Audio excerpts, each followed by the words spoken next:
Bago ang lahat, luma muna. May isang stats kay Anthony Davis na hindi ko makita kung anong meron. Last time, tinalo ng Kings ang Lakers. Pero sa mga nakarang season at matchup nila, tinatalo naman ng Lakers ang Sacramento. Sa buong career din ni Anthony Davis, may average siyang 21 points, 9 rebounds at almost 3 blocks per game kapag kalaban niya ang Kings. Nung last game nila, meron lamang si AD nasa 9 points at 9 rebounds, may kasama pang 4 blocks. Si Lebron sa game na yon meron triple-double. Pinuri pa ni Skip Bayless si Lebron na parang hindi ako makapaniwala doon. Sinasabi din ni Skip Bayless na lagi na lang nawawala si Anthony Davis kapag kailangan niya. Ang sinagot kasi ni AD sa mga tanong ng mga analyst at reporter ay yung injury niya. Sumasakit pa kasi yung bewang niya. Galing din naman sila sa back-to-back. Pero iba pa rin meron kasing stats doon na hindi mapaliwanag. Naguluhan din yung ibang analyst, dating player at kahit yung mga writer ni Lebron, hindi rin mapaliwanag to. May isa kasing kryptonite na sentro, si Anthony Davis, na hindi niya pa natatalo. Si Jokic at si AD, yung matchup nila 16 and 14 record. Lamang lang ng dalawang panalo doon si Jokic pero hindi nagkakalayo. May chance pang manalo si Anthony Davis kapag kalaban niya ang Denver Nuggets kahit pa andun si Jokic.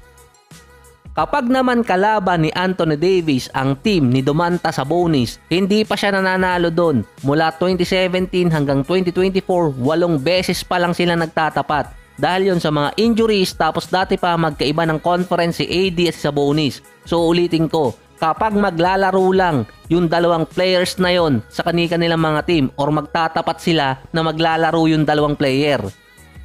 Basta andun silang dalawa. 8-0 si Sabonis kay Anthony Davis sa regular season to. Mula OKC, Pacers at Kings. Sa overall stats, mas malaki ang lamang ni AD kay Sabonis. Pero sa last game, si Domantas 29 points, 16 rebounds at 7 assists. Sinabun niya si Anthony Davis. Kahit si Stephen A. Smith naguluhan na din at hindi mapaliwanag kung ano nangyayari kay Anthony Davis kapag kalaban niya si Sabonis. Mas mananalo pa ang Lakers sa Sacramento kung wala si Anthony Davis. Kahit pa andun sa kabila si Sabonis or mananalo ang Lakers sa Kings kung wala man Sabonis sa Sacramento at kahit maglaro si Anthony Davis na mayroong injury. So ang parang nangyayari doon yung kay Chris Paul at doon kay Scott Foster. Si Kawhi nakuha na ang kanyang longest losing streak sa kanyang karir. Dati kasi 4. Alam mo nang mananalo ang team ni Kawhi kapag pang 5 games. Naging kakampi pa ni Kawhi ang mga tulad ni Tim Duncan, Manu, Tony Parker, LaMarcus sa San Antonio, si Pascal Siakam at Kyle Lowry sa Raptors, tapos si Paul George at si Westbrook sa Clippers. Ngayon may superstar ulit dumagdag. Ito nga ay si James Harden.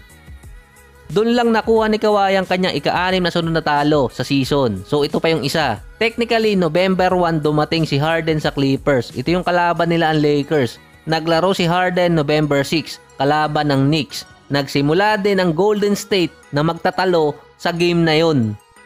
So sabihin natin mula nang maglaro si James Harden sa Clippers. So nabasa ko lang to sa Reddit, nilagay ko lang. 5-game losing streak ang Golden State at 1 out of 6 ang record nila since dumating si James Harden sa Clippers. Magkaibang team pero apektado pa rin ang Golden State.